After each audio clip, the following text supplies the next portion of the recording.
Greetings and welcome back to room 303 in the Harvard Classics. We now turn to lecture number 74, Harvard Classics volume number 14, Cervantes Don Quixote part 1. We don't have both parts in the Harvard Classics. However, I'm going to go ahead and at least review the second part as well. Now, if you haven't been following our stuff at LearnStrong.net, I recommend that you do that and take a look at our previous 73 lectures as part of your study.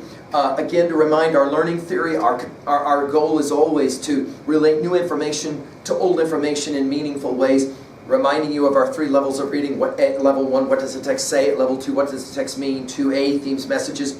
2B, rhetoric. We're going to look here at symbolism. We're going to look here at irony. We're going to see a whole lot of it in this mock epic. Finally, at level 3, at level 3A, we're going to try to answer the question, how can I relate to this information in some way, this text? At 3A, can I relate to other titles that I know? Obviously, all the other epics that we've studied in our time in the Harvard Classics and in our study of literature and our AP study and the like, we're going to obviously play off of that. Why? Because this is what we call a mock epic. Finally, at 3B, we'll ask a question like, how can I relate to information like this? For example, is it true you are what you read? If it's true you are what you eat, as nutritionists love to tell us, is it true you are what you read?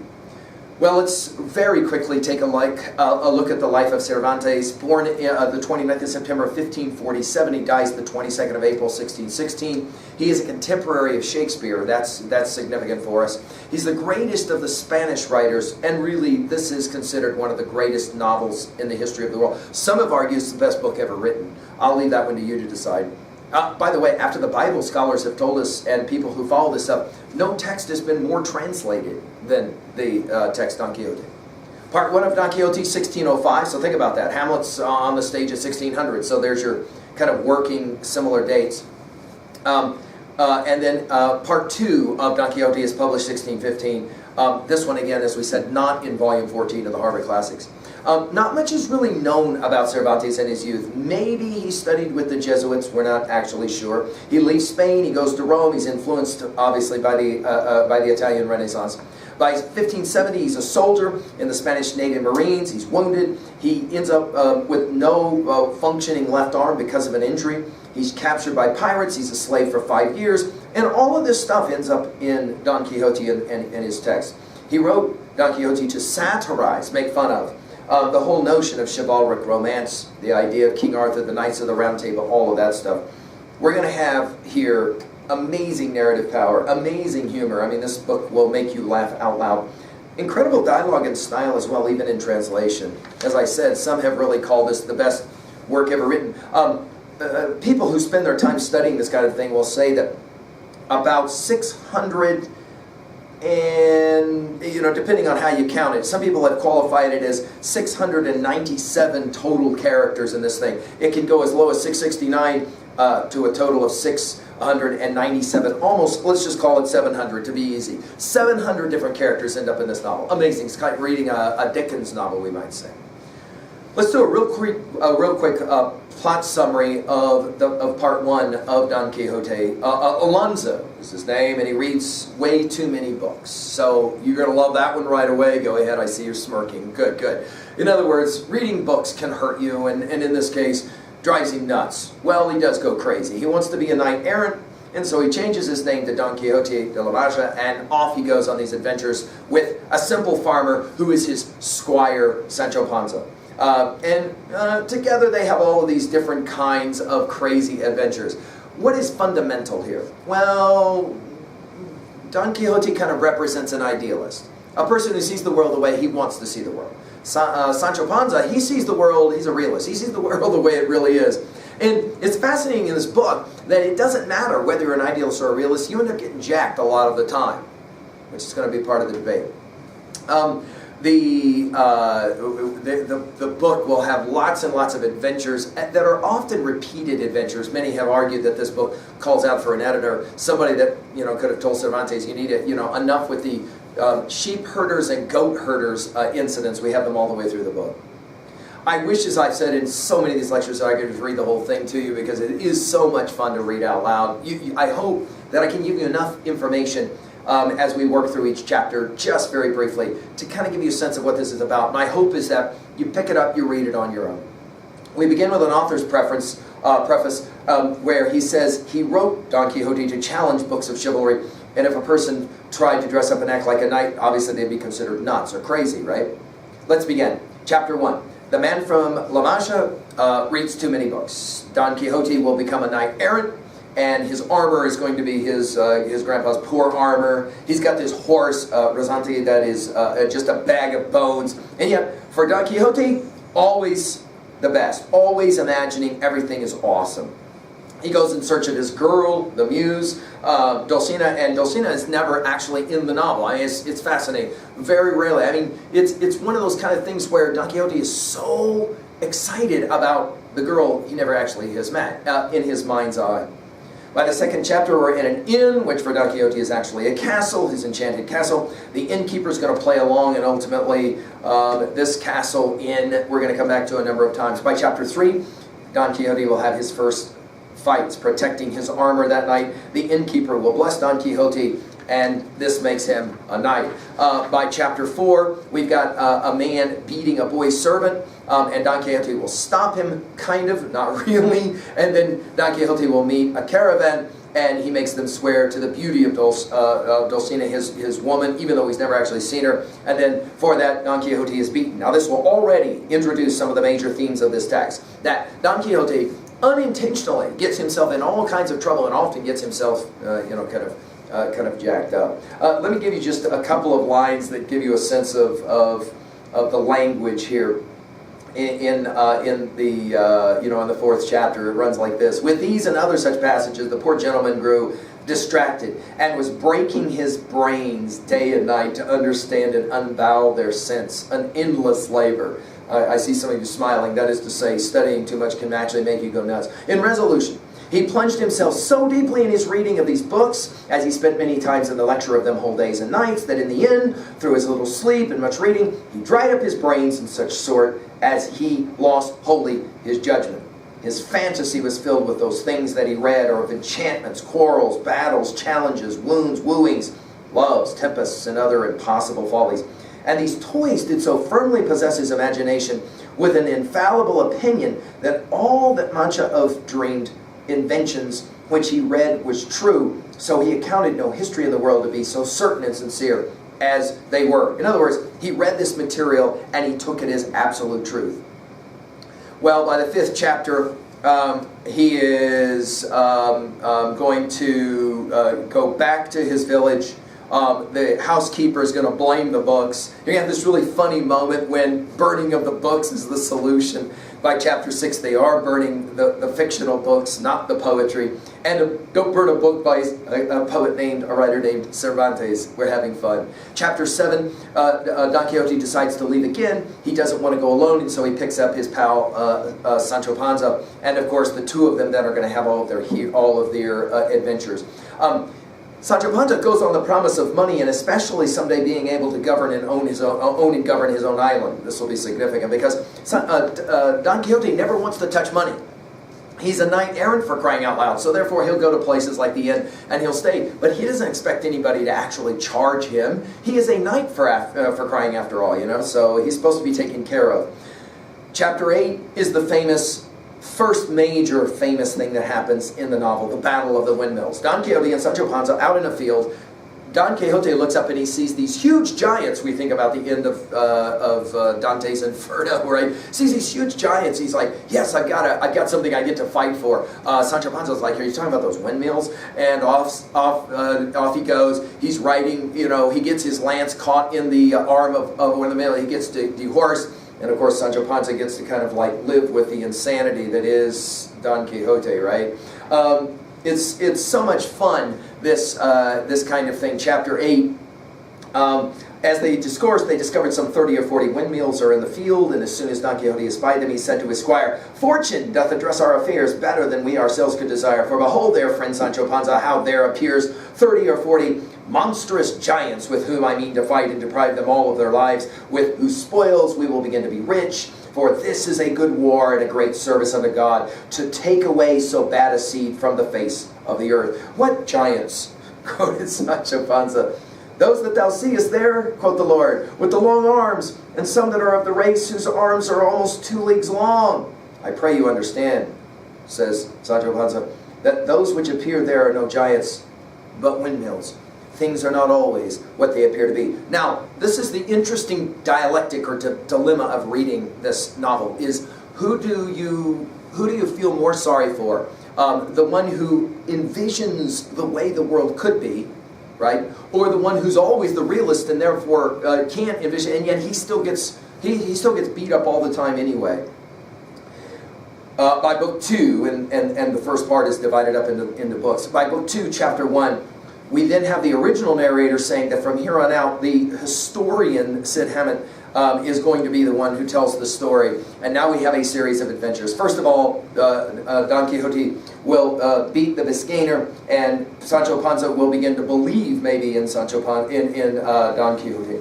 Sancho Panza then will get jacked up himself. He's like, I'm hurt, I'm hungry. In other words, just because you're a realist doesn't mean that you can avoid pain. We have the famous goat herds a section, and they will help to heal Don Quixote's hurt ear. By chapter 4 of book 2, we hear the story, and we're going to do this a lot in this. It's going to remind us a lot of our study and our reading of Chaucer's Canterbury Tales, where you're going to have a character telling a story within the story, the larger story. And here we have Tristinon, who's going to tell a story about spurned love. We're going to get those stories a lot in this as well. By chapter 5 of part 2, they're going to travel to the funeral. Don Quixote is going to have a conversation, and we're going to see that a lot. And the root of the conversation is, which is more important in the history of the world, knights and warriors or priests? This tension between knights errant and religion is fundamental as well, I think, to what Cervantes is doing in this text. And then finally we have the funeral, and we have the argument that continues, which is better, doing or thinking, and for Don Quixote it's always going to be the man of action, right? Even,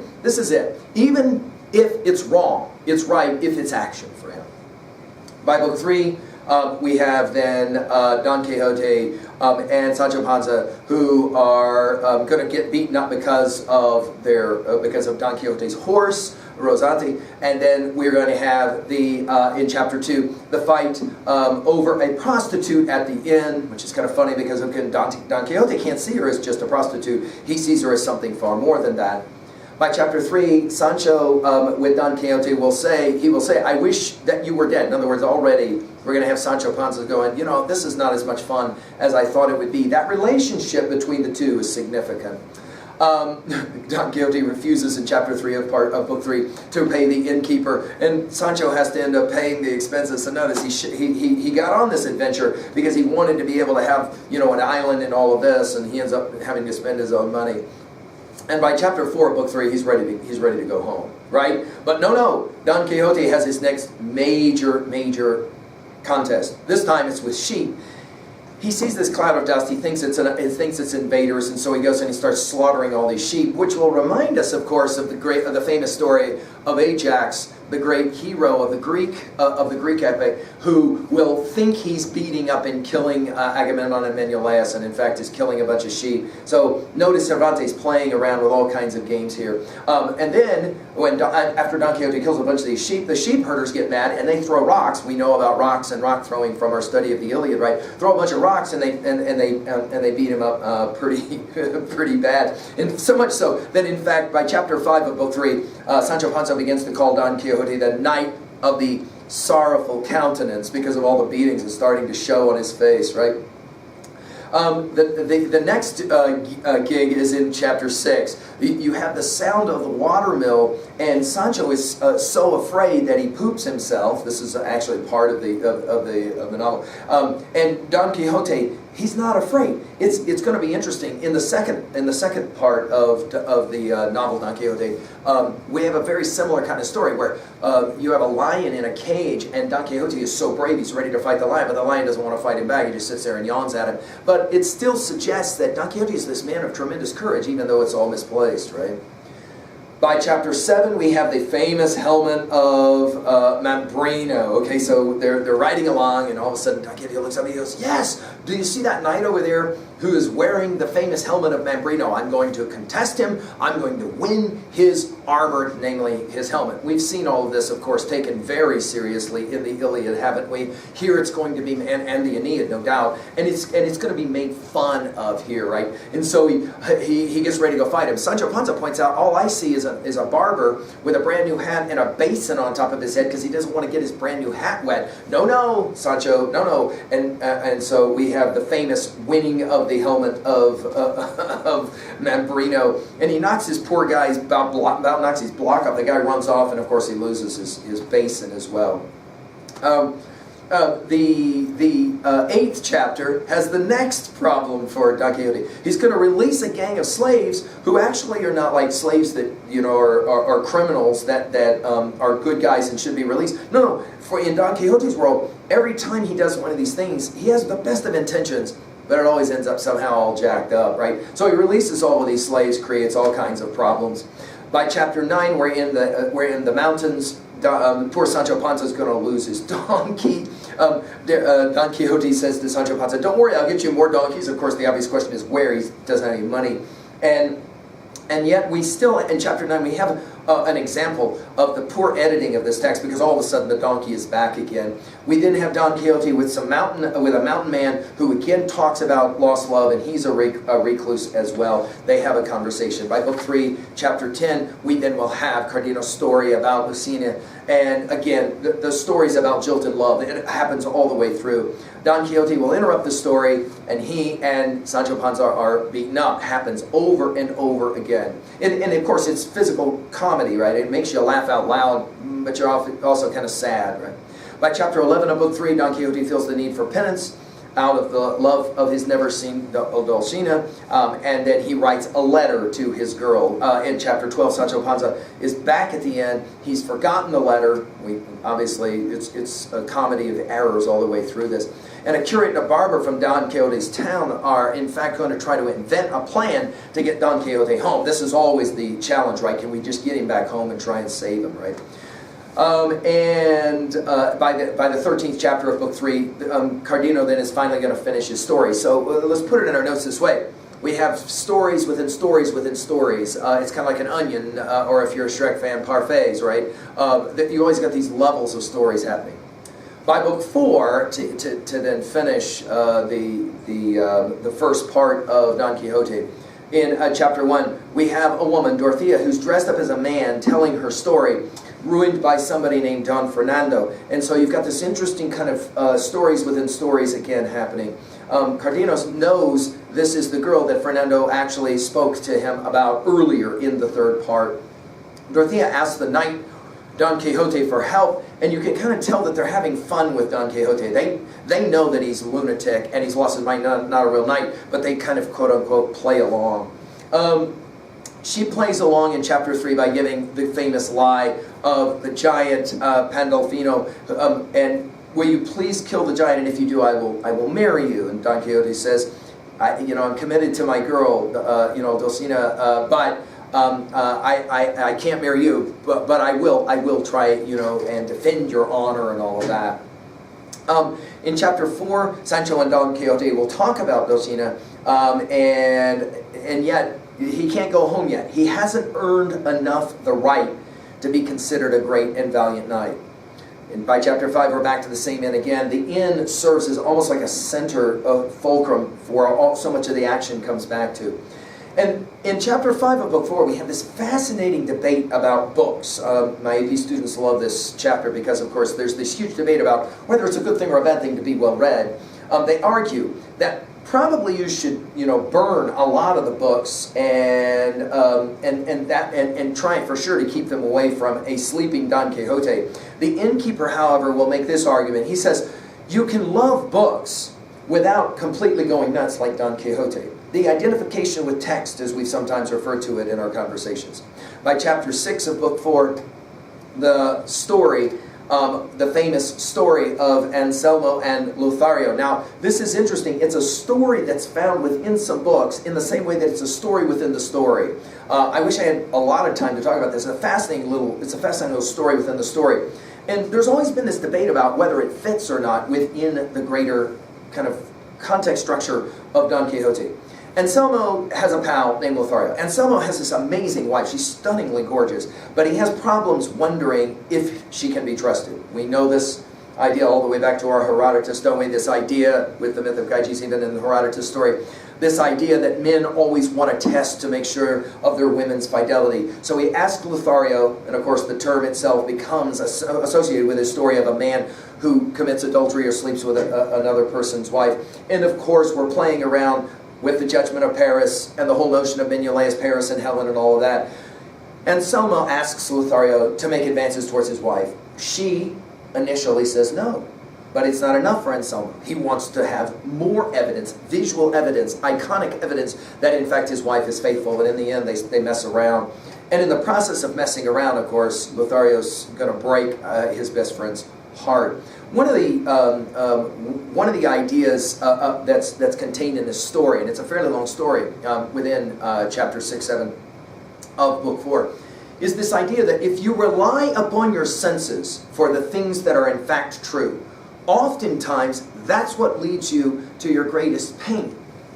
Think about that one as it relates to our idealist Don Quixote, who by chapter 8 of book 4 is ready to fight more giants. And he's slashing them. He's doing a great job against these giants, only to discover that in fact what he's really doing is he's killing wineskins. Right? He spilt all the wine of the innkeeper, and the innkeeper's pretty hot about it by the end of it. By chapter 9, we've got a couple, a woman who shows up. Lucinda is in disguise, and Fernando, and we have this interesting kind of the lovers forgive each other kind of thing. And by chapter 10, Sancho Panza will try and tell Don Quixote that he was only fighting wineskins, but absolutely no way. Then all of a sudden, a couple of Africans show up at the inn, and by chapter 11, Don Quixote will compare and contrast scholars versus knight. That is to say, again, the debate about doing versus thinking. It takes us back to Shakespeare's Hamlet. It's amazing.